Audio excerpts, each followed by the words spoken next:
Okay, what's going on, YouTube family? This is actually gonna be a recap of what happened because my entire month was just filled with God's will over my life in a way that I don't agree with, but he was right. What I mean by that is that after I got robbed, right? So that video that I made of me in the purple shirt, that was made like 4 days after I got robbed. I wanted to talk about it.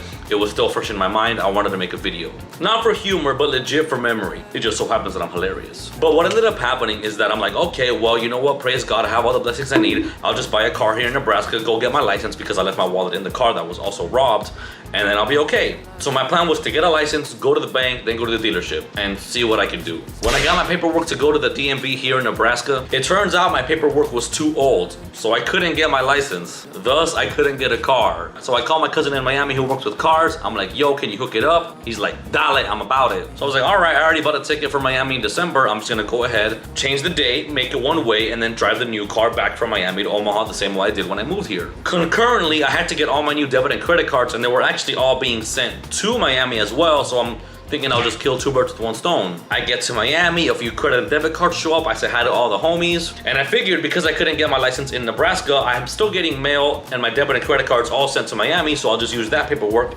go to the DMV in Miami, and get my license there. So I'll have my Florida license. I get to Miami, I go to the DMV, it's about a 5-hour process, as per usual, and I get my Florida license. The next day, I go with my cousin to pick up the new car. It's beautiful, it's a blessing, I love it. I put tinted windows on that thing, and to celebrate, my cousin and I, we went to go ride motorcycles, and I fell off. Basically, I whiskey throttled heavily, hit the curb, landed on grass, but was tore the F up. So yeah, I fell off a motorcycle, and those are my damages. It was pretty bad. Praise God, I'm alive and well, so then now I have to drive in that condition back to Omaha. Why? Because I had to go start my job. So quickly, to recap once again, I got robbed. I couldn't get my license in Nebraska. I had to fly back to Miami, get a new license. Praise God, I got the car, but then I fell off a bike. Then I had to drive back from Miami to Omaha, praise God, in a new car, but looking like that, feeling like that, with my sprained ankle. This was all literally throughout August. And as you can tell, my arm is still, it's barely recovering. I just have a few scratches here. But either way, now that I know I have to drive in that condition from Omaha to Miami, I rest for like about 2 or 3 days, but I realized I gotta get moving. I got stuff to do back in Omaha. I text my boss, I'm like, yo boss man, I'm on my way tomorrow. I should be back in Omaha in a couple of days. And he doesn't respond, but I think nothing of it. So then I just drive. I go from Miami to Nashville the same way I did. In fact, I actually stayed in the same hotel. I'm walking with an umbrella as like a cane. I chill that night. The next day at 10 a.m., I hit the road. But then I get to Omaha, praise God, safe and sound, everything works out well. I get here like around maybe like midnight. The next day, I text my boss. I'm like, yo, what up, boss man? I'm here, I can start work tomorrow, but I might need a chair because I sprained my ankle. I had an accident. He doesn't respond. So then I text one of my other coworkers and I'm like, hey, so-and-so, is boss man not responding? Is everything okay? She tells me, we're sorry, he's no longer with us. And I'm like, damn it. Because mind you, the day that I got robbed, I had to work all that week and I could not get my job back. So I lost my job as well. So I got robbed. I wanted to get a car in Nebraska. Couldn't because I could not get a license because my paperwork was too old. I have to fly back to Miami. Praise God, I do it. Get the car, praise God for that. Fall off a motorcycle. Have to drive legit 27 hours just to go back home. Only to come back home and not be able to get my job back.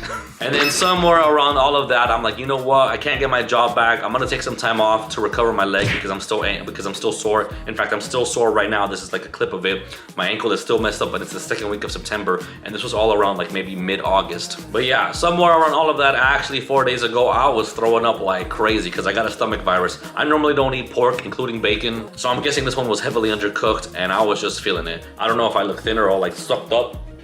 But either way, I was throwing up for like literally an entire day, resting and sleeping and trying to recover. And now that I'm finally 100%, praise God, I got a call yesterday, say, Christopher, when can you start? So hopefully by the time this video uploads, I'll have my new job. My sprained ankle is still currently hurting and healing and nursing, whatever, given the fact that it was only the second week of September. So I should be okay soon. But yeah, the entire month of August was just one mishap after another. Legit, man. And now back to your regularly scheduled program.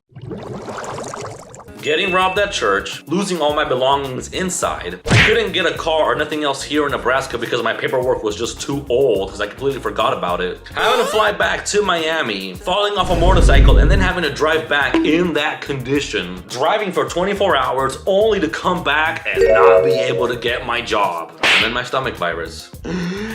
Oh, I can't make this up, man. God has a funny way. I can't wait to, like, you know, just talk to God about this one in the near future. And be like, so why did you let that happen? But either way, praise God, I made it alive and well. I got a new job. Everything's working out. None of my finances were definitely taken. I turned out okay. Praise God, I'm alive. I kind of have an inkling of how Job may have felt. Maybe this is the time to read it. I was currently reading Proverbs and Matthew. Ain't nothing wrong with a little pit stop in the book of Job. But yeah, that's basically what happened to me.